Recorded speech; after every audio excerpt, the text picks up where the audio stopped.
membership pool, including a lot of student pilots, people getting their private pilot certificates, instrument ratings. We're also based out of Lancaster, Willie J. Fox Airfield, and just getting some awareness out there, and also a couple of club needs with regards to having maintenance resources, people who are looking to be instructors in association with the club.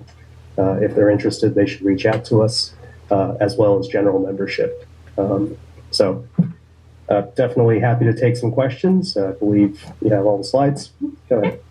Yeah, you want to explain the charter of the club other than drinking like the previous one? So yeah, it definitely parallels to the Happy Bottom Riding Club, and a lot of people have pointed that out.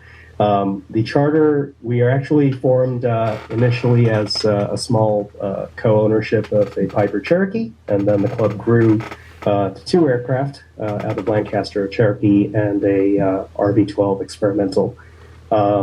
It's to promote and encourage general aviation and training across the Antelope Valley and Kern County, Tehachapi.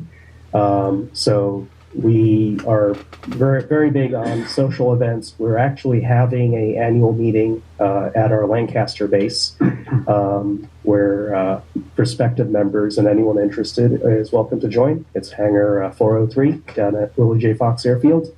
When is that event? It's on the 20th at 5 p.m. So, and that's open to not just club members, but prospective members as well. Question. I know the cheetah is based on the field here. Is that kind of where it's based then? Yeah. And then, like, if I'm an instructor, if that had a student that was going to solo it, was the insurance kick in for students in that? The current insurance and club policy is it's something sort of open to discussion for pre-solo students. To my knowledge, insurance it does permit it. Okay. But that's something you'd want to discuss with our chief pilot. But we do accept associate instructors with some caveats that they would want to take on students. Well, I read in your brochure information that the instructors don't have to be a member, but the student would be the member. Correct. So that sounds positive for new students, because $285 a month or something. What was the number? It's $250 a month for the full membership, which gives you $30 reduced dry rates. So $3,000 a year, essentially. Yes. And then if you don't use the plane much, you get a lower cost. Yeah, it's $150 a month for associate membership. But an instructor doesn't have to be part of any of that. Correct. The student signs up. The student can solo. Yeah, exactly. That's good. And to the thousands of people listening online right now to our meeting, how do they get in touch with the club? So there is a poster in the brochure packet. We also, for those that don't have the poster. Yeah. So actually, if you Google Happy Bottom Flying Club, the first result will be our club website. It lays out the rates. The process is to contact an email address that's listed on the account. We have a standard application. We are taking new members, so highly encourage, reach out, and that'll go out to the entire club board, and we can process incoming memberships. And we do, if we do close up, if we're targeting approximately 40 members or so, because we have 3 aircraft right now, if that closes or comes close to being full, we can still put people on a wait list. So how many members are you at currently? Roughly low 20s. I would say 22, 23. It's actually, we added probably 3 to 5 people in the last 2 weeks, and we're doing more checkouts, so it's growing. How many mechanics on staff? Several. I would say 3 that I'm aware of personally. They also tend to be not part of the club, but they're doing one of them is actually a student pilot himself. Okay. Yeah. So the $250 a month goes toward maintenance and things like that. All the fixed costs essentially. Okay. Hangar rent, insurance, hangar insurance. Yeah. Okay. Are you a 501 nonprofit? Yes, I believe so. Good to know. Are you looking at getting more planes then too? I think the goal is organic, growth. I mean, if it starts being a need, then it's something we'd look into, but that's a function of reserves and membership interest. Thanks. It's great, great news. Yeah, thank you so much. Of course.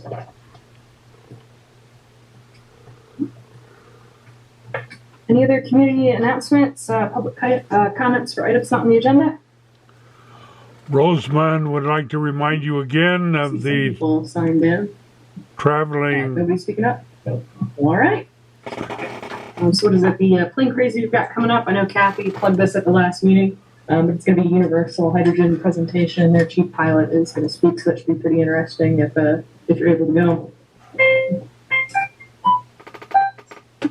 Right, if we have no other community announcements, then moving on to the consent agenda. Is there any need to discuss items A or B? No. Second. Right, all those in favor? Aye. All opposed? Unopposed. Consent agenda passes. Action items? None. Reports? Let's see. Who is speaking for Director of Administration today? No, Director of Administration would be Carrie, but Carrie is out, and Tim, I'm sorry, you're still feeling under the weather.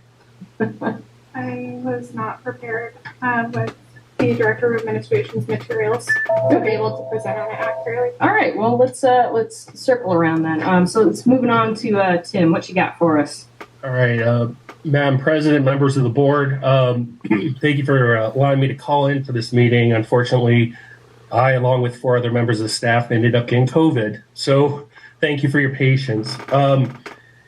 Just running down the typical briefs, taxiway alpha electrical rehabilitation, we're still working on getting that all lined up. Still planning to be in November.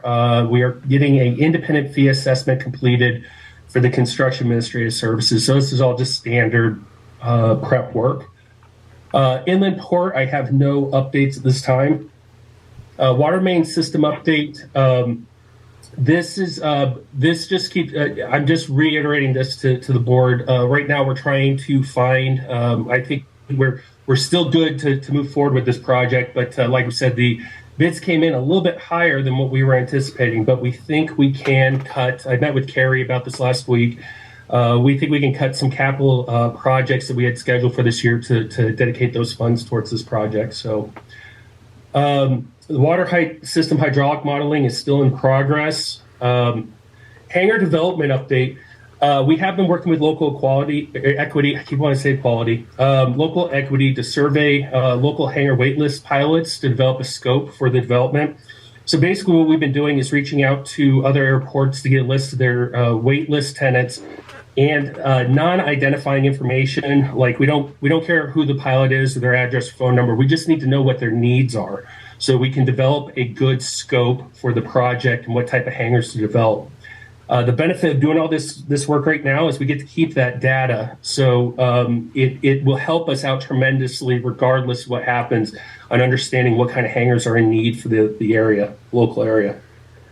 We have had some respondents that have indicated that they want hangars that are larger than 2,000 square feet, so I'll probably do some independent follow-up on that to find out what those needs are. Still in the infancy of this study, though, so once we get more respondents, it'll give us a better idea of what we need to do. Highlights from the previous 2 weeks. I did meet with Jet Zero to discuss hangar options and coordination regarding the DoD blended wing project. NSME's Dean's Advisory Committee with Bakersfield College. We are meeting up and discussing connecting upcoming engineering college grads with local entities.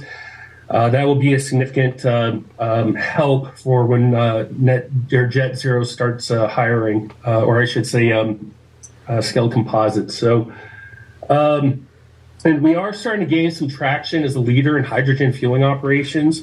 I've already had to speak to one airport about how we went about to make this happen at Mojave. Ariel, the director of operations, will be presenting to a group of about 300 representatives from other airports nationwide to discuss how we're able to do what we're doing in Mojave. And also Universal Hydrogen speaking at the Kern County Energy Summit that's coming up here. as well as I think I'm going to get selected. I don't know. I'm going to be flown out to DC over the weekend, the 28th, to be on the board for the National Transportation Research Board's fueling of hydrogen vehicles and aircraft. And so this is really important because if I'm on the board that comes up with the recommendations on how to do it and the standardization of it, we can set the pace. Okay, we set how it will be done. So very, very interesting time. Very excited to actually get to do extra work. So that's really just the long and skinny that I have. Are there any questions? Yeah, if we could circle back to Taxiway Alpha Rehabilitation Project. I know you and I spoke on Friday, but I just wanted to know if there was any progress in trying to figure out the funding. The funding isn't going to be a problem for the electrical. The funding's been secured for that already. Okay, good. Aren't we still on the hook for 10% of it, if memory serves? It's actually 20% because the way that this project shook loose and the funds that shook loose, that it was what we would be obligated for. It's like, how do I put it? We're picking up a project that somebody dropped, and so we got most of the funding, but 20% is still pretty decent contribution on our end, and we do have the funds to do it. Okay. And to the water system update, I know you said the modeling is still in the works from the contractor.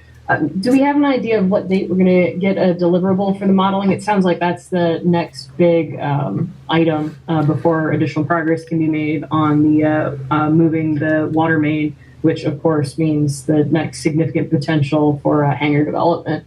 So do we have a date for that? I can definitely get one for us. I would appreciate it. So I know we're all champing at the bit to get that moving as quick as possible, but you can't squeeze blood from a stone. But it does make us feel better to hear actual calendar dates. And yep, on the hangar development, just a similar question. Do we have a date for the next deliverable, just to set our expectations? We don't have deliverable timelines with this. Yeah, and maybe it's saying the word timeline, makes it sound like it's more in concrete than what it is. Because I know they're not beholden to us for deliverables, but just the next milestone of interest. Just so we have some idea of how progress is going would be helpful. Okay. Any questions for anyone else? I'd like to comment that at the last meeting, you said that the water relocation was holding up the hangar development, and I don't believe that's true because the previous contractors came in and they said those are going to be abandoned water tubes underneath the new hangar area, and those shouldn't have an effect on processing new hangars. So it seemed like that was preventing us from proceeding with hangar development, and I don't believe that's true. Well, I'm confused because we spoke about this on multiple occasions, and our professional engineers did advise removing and relocating the pipeline is absolutely vital, and leaving it in place is not recommended. I believe when Mead HUD presented, when we questioned them about whether or not it could be done leaving it, they said, yes, you could. I think that's what Chuck's right. referring to. There's stuff underground everywhere in the airport that we don't even know where it's at and that. So I don't believe that's holding up hangar development myself, like Bob was saying. And Mead and Hunt confirmed that. I don't recommend moving forward with abandoned lines underneath the development. What's that? I don't recommend moving forward without relocating. What's your background in building hangars? I'm taking recommendations from professional engineers, civil engineers. Well, Mead and Hunt is professional, and they said it wasn't a problem. Yeah. So this has come up a couple of times. Tim, I think it might be helpful. Is there any way we can just in a low threat way contact Mead and Hunt and just say, hey, our recollection is that, it was possible to abandon lines in place. Can we just get quick clarification from them? Not a full-on report, just a paragraph from a representative engineer just saying, yes, no, maybe so, and here's your pros and cons. Nothing fancy. but that would, I think that would help settle the argument. Okay. Thank you. Any other questions for Tim? What about for members in public? I think we may have one or two online.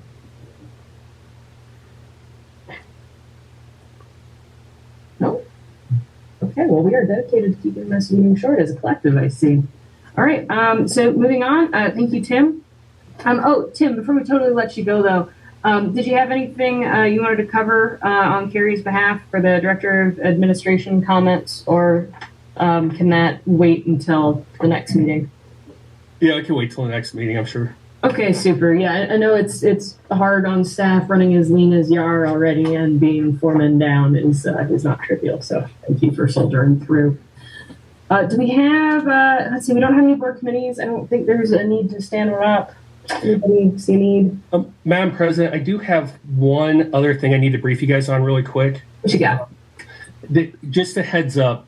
Basically, we do have engineering services like that we allude to, Mead and Hunt and Kinley Horn, who's been doing aerospace, a lot of our aerospace work. Both of those contracts are coming due in December. I'm proposing, and we're going to put it out in the streets, advertisement for an RFQ for combining both services. The reason why we want to combine them is because when you have multiple on-call engineers working on multiple projects, you have a tendency to have a lot of duality that occurs in work, especially in coordination. So what we're trying to do is combine both those services under one agreement, on-call service agreement. The contracts are set to expire in December. What we're going to advertise for RFQ when we get the returns on them, have the staff review them, and then make a recommendation to the board for final approval.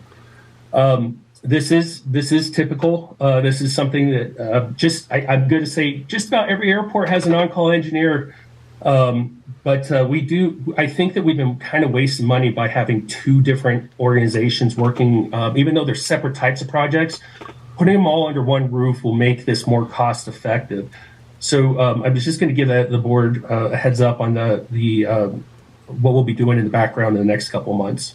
In the past, the reasoning for having the two was because of the spaceport license in addition to the airport license, right? The spaceport requires a very particular set of skills that are outside the realm, typically, of an aviation on-call engineering firm. As we're starting to see progress with spaceports, we're starting to see these companies actually develop both skill sets. And because of that, this might be the time for us to try to move forward and try to combine those services. All right. Do we have any thoughts or anything worth discussing on pros and cons versus having the two engineering firms on call, or what's the value of the two current contracts? I was going to lean on Carrie for that one, and unfortunately she's not here.